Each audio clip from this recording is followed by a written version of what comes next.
Hello guys. तो आज हम फिजिक्स क्लास 9 के चैप्टर नंबर 3 ग्रेविटेशन के नोट्स करेंगे। पिछली वीडियो में हमने significance of Newton's law of gravitation तक कर लिए थे। तो आज हम करेंगे properties of gravitational force.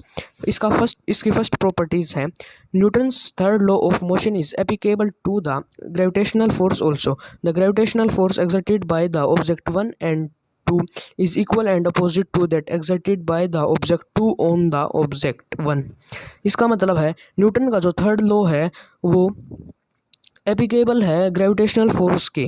The gravitational force exerted by 1 and 2, मतलब जो ग्रेविटेशनल फोर्स ऑब्जेक्ट 1 से 2 के ऊपर एक्सर्ट हुआ है वो इक्वल और अपोजिट होता है ऑब्जेक्ट 2 के फोर्स से। ऑब्जेक्ट 1 पे जो फोर्स लगता है उसके इक्वल एक्सर्ट होता है। इसका second property it is an attractive force. Gravitational force attractive force है। The gravitational force is directly proportional to the product of the masses of two particle. Gravitational force है वो directly proportional होता है मास के product के। It is a central force because it along the straight line joining the centre of the two particle.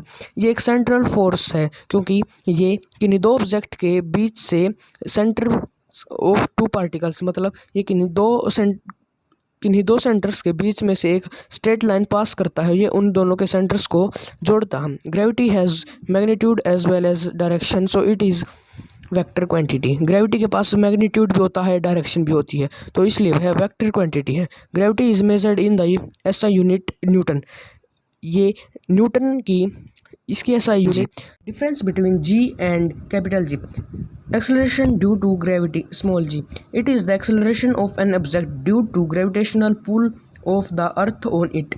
ये acceleration of an object due to gravitational pull of the earth on it।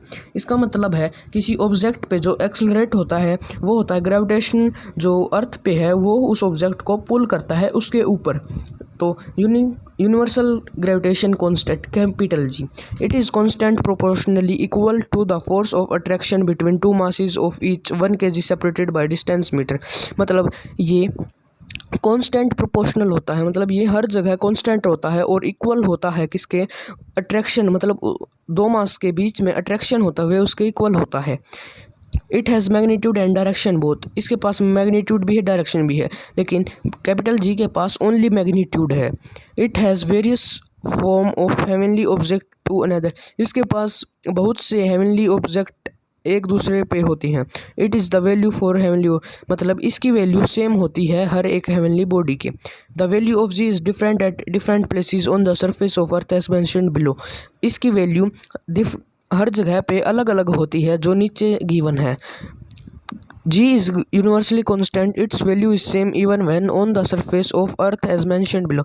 इस G की value हर जगह equal होती है जो नीचे दी गई हुई है। Value of G at surface of earth. Value of small g की वैल्यू सरफेस अर्थ के सरफेस में 9.8 मीटर स्क्वायर होती है। Value of G throughout the universe is 6.67 into 10 raise to power -11 newton metre square per kilogram square. इसका मतलब यह है कि कैपिटल जी की वैल्यू पूरे यूनिवर्स में इक्वल होती है, वो वैल्यू है 6.67 into 10 raise to power -11 newton metre पर square kilogram square. The value of g decrease with height and depth. जो डी स्मॉल जी की वैल्यू होती है जब हाइट ज़्यादा होती है तो डिक्रीज होती है और डेप्थ ज़्यादा होती है तो भी डिक्रीज होती है। Value of ji remain same at height and depth. जो जी की वैल्यू है वो हर जगह सेम रहती है। Value of ji eight more at poles then equator. जो जी की वैल्यू है वह पोल्स पे ज़्यादा होती है, इक्वेटर पे कम होती है। Value of g is same at poles and equator. Value of g है वो पोल्स और इक्वेटर्स पे इक्वल होती है। तो equation of motion for freely falling object. Equation of motion मतलब किसी फ्रीली फॉलिंग ऑब्जेक्ट के लिए क्या होगी, तो हम एक साइड इक्वेशन ऑफ मोशन लिख लेंगे, इक्वेशन ऑफ मोशन, और दूसरी साइड में इक्वेशन ऑफ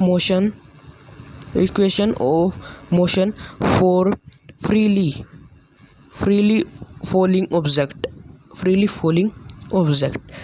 तो इनके बीच में क्या क्या चेंजेस आएंगे इक्वेशन ऑफ मोशंस के। तो फर्स्ट इक्वेशन क्या होती है, v equal to u plus a t. Second equation s is equal to u t plus half a t square. Third equation होती है v t is equal to u t plus two a s. तो इनको change करके for freely object के लिए क्या बनेगी, तो फर्स्ट बन जाएगी v is equal to u plus g t. A acceleration का, g बन जाएगा gravitation.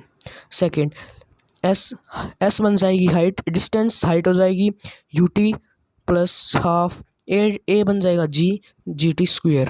Third v t square is equal to u t square plus two a s का बन जाएगा टू जी एच। तो अब इक्वेशन ऑफ मोशन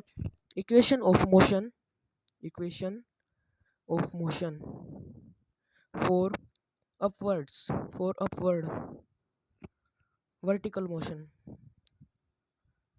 मोशन मतलब अब हम किसी ऑब्जेक्ट को ऊपर उछालते हैं तो उसके लिए क्या इक्वेशंस होंगी, तो ये इक्वेशंस हैं। तो इनको चेंज करके क्या हो जाएगा, जो प्लस में है वे माइनस में हो जाएंगे। तो v is equal to u plus minus g t, plus होता था यहाँ पे माइनस जी टी हो जाएगा।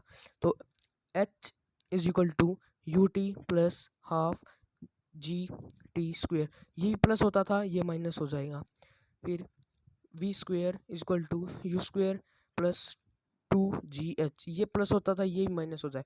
तो ये कुछ ऐसे बनेगी, कुछ v is equal to u minus g t, h is equal to u t minus half g t square, v square is equal to u square minus two g H.